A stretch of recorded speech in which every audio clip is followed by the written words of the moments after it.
as you can see, I've just hit a ball in the hazard. Now, what can I do if I hit a ball in the hazard? Well, first of all, it's going to depend on what kind of hazard it is. Yellow hazard, and a yellow marked hazard is what we call a water hazard. And if it's a water hazard, here are my options. Okay, now that I've seen where the ball went in, it splashed right there. I've deemed, and somebody in my group has deemed, that I hit the ball over the hazard on this particular spot, okay?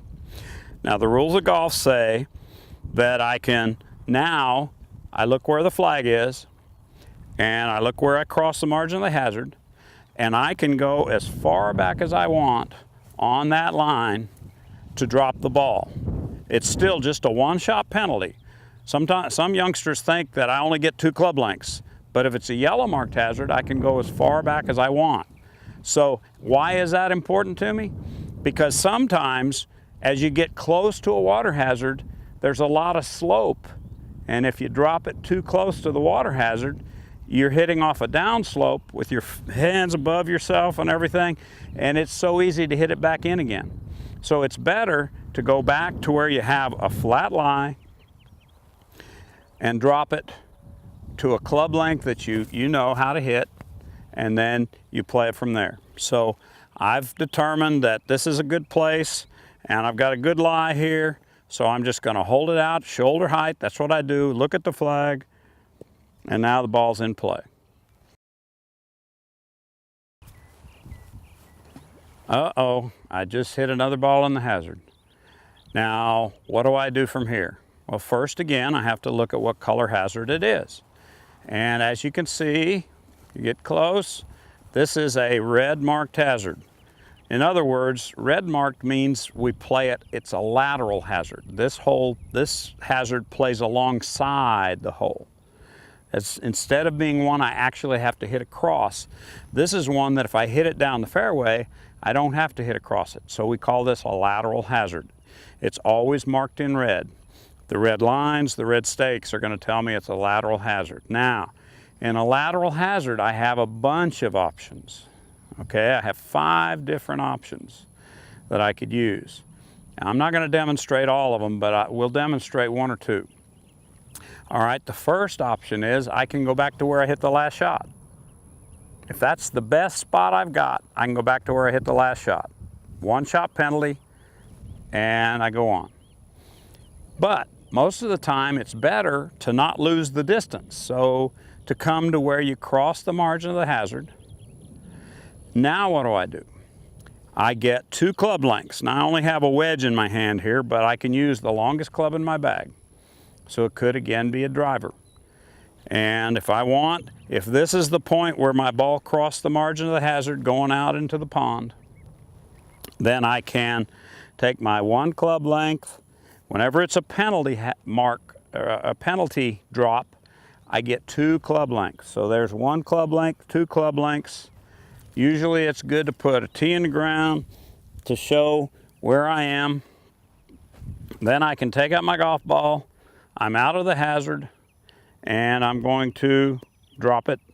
And as long as it doesn't go forward from where I originally was, then I'm in play. If it goes forward, the rules of golf say I have to drop it again. And if again it goes forward, okay, let me drop it again. Let's say it went forward. Okay, that time it didn't, so that ball is in play. Now, if I hit it in the hazard on my first shot, that's a 1-shot penalty. I would now be hitting my 3rd shot. All right, that's a second situation. All right, a third situation. Let's say I hit it inside the hazard, but not in the pond. I'm inside the red marking, but the ball is still where I can hit it. Okay, that's okay. I can hit that ball, and there's no penalty for hitting that ball. The rules of golf require me, though, to set up and hit it without actually touching the ground with my club before I hit the shot. Out here, I can touch it and take practice swings and hit the ground, but in a hazard, I have to hold my club above the ground, And before I hit it, I have to hold my position and then I can hit the shot. But I've got to hit without accepting the actual process of hitting the golf ball. I cannot ground the club before I hit it. Okay? So you've got one option. Two options is the drop. Three options is playing out of the hazard. A fourth option would be, under the rules of golf, I could actually go to the other side of the hazard if it was better for me, as long as I'm the same distance away and drop the same way I have here.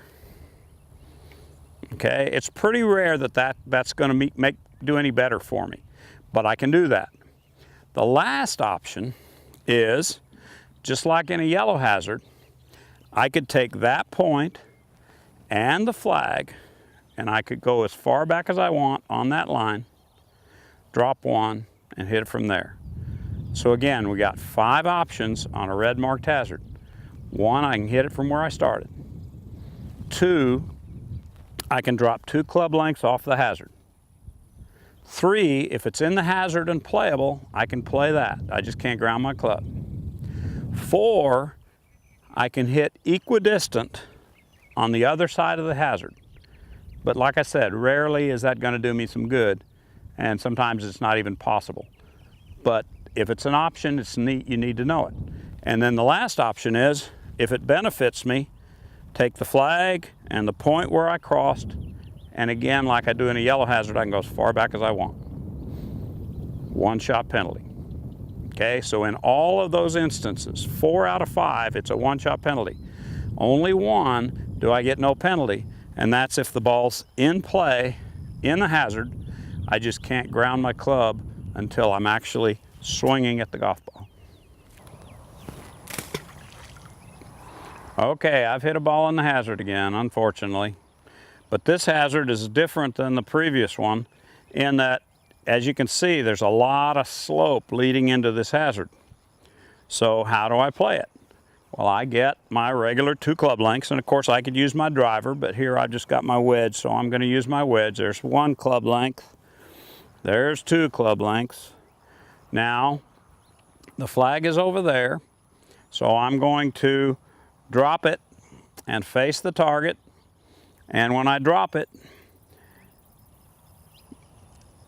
we will play it from wherever it ends up. Okay, now the ball landed inside. I'm still in play. I'm not in the hazard. And I could play it like that if I want. So let's say I drop it once and it rolls across the line. I'm back in the hazard. Okay, I can pick it up. Again, take my 2 club lengths, drop it again, and let's say that this time it rolls back in the hazard again. Then I can pick the ball up and drop and place the ball. Actually place it as close as possible to where it first touched the ground. And from that place, of course, I had to take a penalty because I hit the ball in the water. But from that place, I'm hitting my next shot. If I hit it in there in 1, I'm laying 2, because that's a 1 penalty, and I'm hitting my 3rd shot toward the ground.